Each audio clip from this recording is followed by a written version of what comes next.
सुधा रोजाना की तरह आज फिर भगवान का नाम लेकर उठी थी। किचन में आई और गैस पे चाय का पानी चढ़ाया, फिर बच्चों को नींद से जगाया ताकि वो स्कूल के लिए तैयार हो सके। कुछ ही पलों में वो अपने सास ससुर को चाय देकर आई, फिर बच्चों का नाश्ता तैयार किया और इस बीच उसने बच्चों को ड्रेस भी पहनाई, फिर बच्चों को नाश्ता कराया।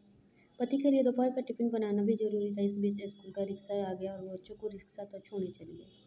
वापस आकर पति का टिफिन बनाया, फिर मेज से जूठे बर्तन इकट्ठा किए। इस बीच पतिदेव की आवाज़ आई कि मेरे कपड़े निकाल दो। उनको ऑफिस जाने के लिए कपड़े निकाल कर दी।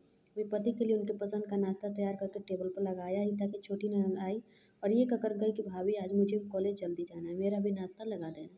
तभी देवर की भी आवाज़ आई कि भाभी नाश्ता तैयार हो गया क्या? अभी लीजिए नाश्ता तैयार है। पति और देवर ने नाश्ता किया और अखबार पढ़कर अपने अपने ऑफिस के लिए निकल चले। समेटे और सास ससुर के लिए उनके परहेज का नाश्ता तैयार करने लगी। दोनों को नाश्ता कराने के बाद फिर बर्तन इकट्ठे किए, उनको भी किचन में लाकर धोने लगी। इसी बीच सफाई वाले भी आ गई। उसने बर्तन का काम सफाई वाली को सौंप कर खुद बेड की चादरें वगैरह इकट्ठा करने पहुंच गई और फिर सफाई वाली के साथ मिलकर सफाई में जुट गई। अब तो 11 बज चुके थे। अभी वो पूरी तरह काम समेट भी न पाए थे कि कॉल बेल बजी। दरवाजा खोला तो सामने बड़ी ननद और उसके पति और बच्चे सामने खड़े थे। उसने खुशी खुशी सभी को आदर के साथ घर में बुलाया और उनसे बातें करते करते उनके आने से हुई खुशी का इजहार करती रही। ननद की फरमाइश के मुताबिक नाश्ता तैयार करने के बाद अभी ननद के पास बैठी थी कि सास की आवाज़ आई कि बहू खाने का क्या प्रोग्राम है। उसने घड़ी पर नजर डाली तो 12 बज रहे थे। उसकी फिक्र बढ़ गई। जल्दी से फ्रिज की तरफ लपकी और सब्जी निकाली। फिर से दोपहर के खाने की तैयारी में जुट गई। खाना बनाते बनाते अब दोपहर का 2 बज चुके थे। बच्चे स्कूल से आने वाले थे। बच्चे आ गए। उसने जल्दी जल्दी बच्चों की ड्रेस उतारी, उनके मुंह हाथ धुलवाकर उनको खाना खिलाया।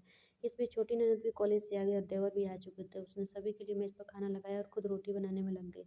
खाना खाकर सब लोग फ्री हुए तो उसने मेज से फिर बर्तन जमा करने शुरू कर दिए। इस वक्त 3 बज रहे थे।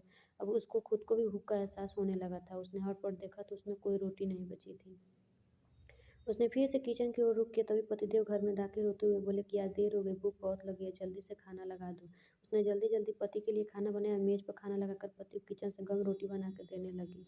चुके थे। अभी वो खाना खिला ही रही थी कि पतिदेव ने कहा कि आ जाओ तुम भी खा लो। उसने हैरत से पति की तरफ देखा तो उसे ख्याल आया कि आज मैंने सुबह से कुछ खाया ही नहीं है।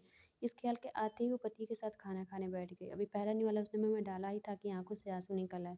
पतिदेव ने उसके आंसू देखे तो फौरन पूछा कि तुम क्यों रो रहे हो? खामोशी रही और सोचने लगी कि इन्हें कैसे बताऊं कि ससुराल में कितनी मेहनत के बाद ये रोटी का निवाला नसीब होता है और लोग इसे मुफ्त की रोटी कहते हैं। पति के बार बार पूछने सिर्फ इतना कहा कि कुछ नहीं, ऐसे ही आ गए। पति मुस्कुराए और बोले कि तुम औरतें भी बड़ी बेवकूफ़ होती है, बिना वजह रोना शुरू कर देती हो।